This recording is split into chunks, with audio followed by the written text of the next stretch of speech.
The thing I like to say is the welcome, the very welcome that they give us, they make you feel at home.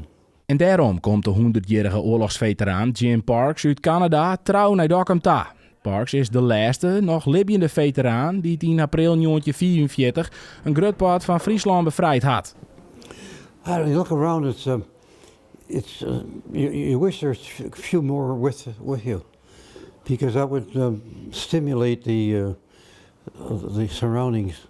But when you're only one, you feel a little bit different, you know. You look around and say, "Am I the last one standing?" Does it feel like pressure? Like I should do this? No. You just try to be by yourself. Because, like I say, we're brought along with it's so well organized. We just sort of be part of the group, you know. It's so smooth. De oorlogstijd kan Parks hem nog tegen goed herinneren. Hij kwam op die day in 1944 on op Juno Beach. In de tijd daarna maakte hij een soort mei. He gave me the signal. I got up and I went, took off. And right where I was sitting, a shell come, an anti-tank shell at the end. When they're feel the end here, they go and it's stuck in the tree where I'd been sitting.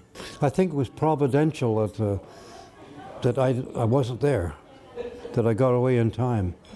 It was in the book. Yeah.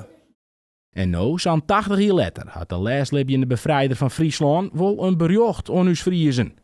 You get to understand that you have 4 years of suppression. Mm-hmm. Not only suppression, but taking away your good food. They take all the good stuff and send back to Germany at the time. Yeah.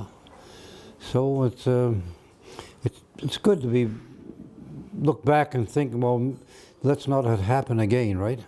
Mocht er een Tweede Wereldoorlog uitbreken, dan zal het net zo worden als tussen 1940 en 1945, denkt Parks. I think there's more defensive against that. People know what happened. And I think you'd see, you might get a start, but a reaction to stop it would be there. Yeah. I think people value their freedom and their expressions and whatever else they have. So you'd have a good reaction there.